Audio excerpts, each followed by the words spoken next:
Okay, so I'm going to be going over how to open the images from Schoology and then how to remove distractions, just like the document in Schoology says for Assignment 2. So in your Schoology, you should find this folder called Assignment 2. Click on it to open it. Once you're in there, there's a whole document with a tutorial, which is what I'm showing you right now, and then there are 4 photos. These photos are ones that I took that have distractions in them that I will be showing you how to remove. When you click on the photo, it's kind of strange in Schoology. It comes up just blank. But if you click this little box with an arrow, it should pop up on the computer. Then you can add it to your drive. It's already in my drive, so that's not an option on here, or you can just download it. So I'm going to actually download the image. Okay. And then I want to open that same image in Photoshop. So I'm going to go File, Open, and I should find it in my download folder, which is huge. Sorry.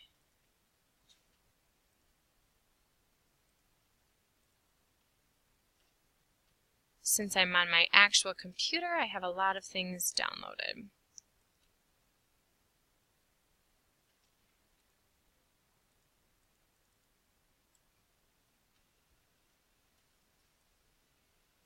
Here we go. Sorry about that. Okay. So this image has a few distractions that I'm going to try to remove. This person on the bridge.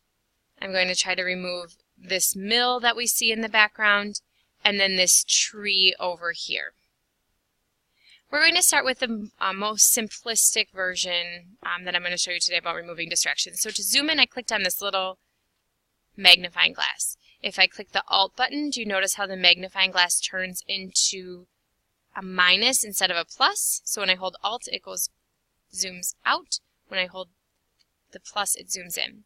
To get this hand, I push the space bar. Those are all just shortcuts that I use, but you can do the same thing by clicking on your toolbar.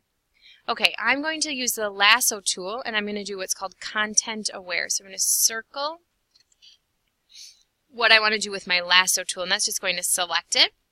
And then I'm going to right click on this section. I'm going to click fill. And then this thing says content aware. Make sure that's checked. When I click OK, it should fill it in with what it sees in the background. See? Easy as pie. I no longer have a distracting corner of a tree up there. Okay, so I'm holding down my spacebar, remember, to move around on the image. Now I'm going to try to get rid of this man who's fishing here. I'm going to zoom in a little bit closer, and I'm going to do that content-aware fill thing again. So I'm going to click my lasso again. I'm going to circle him and his fishing equipment. I'm going to right-click, click fill. You can also click delete. It will do the same thing. Content-aware, I click OK. Now it didn't make it perfect, but when I zoom out, oops, I lost Photoshop. When I zoom out, it doesn't look distracting. I don't see an issue with that. The last one I'm going to show you today is the clone stamp. The clone stamp is going to be this little rubber stamper looking icon on your toolbar. And I'm actually just going to make Photoshop larger here. Now to use the clone stamp, you're going to want to start by changing up here this opacity on the tool option bar. Change that to somewhere around 50%. Change the flow to somewhere around 50%. And then here it's deciding how big or small the clone tool is that I'm using. Make sure the hardness is at 0.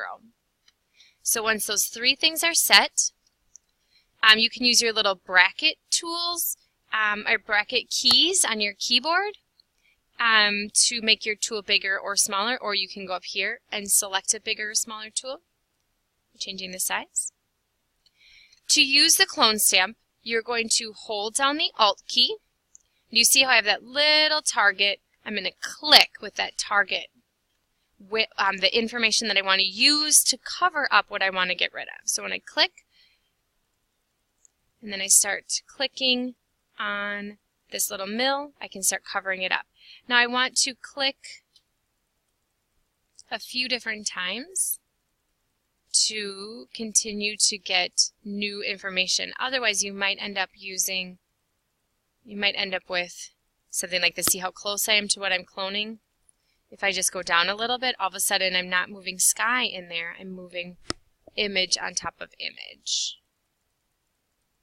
So I like to just keep using my Alt-2 click, Alt-click, and then stamp some more, Alt-click, stamp some more, so that I'm always switching it up. So we can use that to get rid of some of this.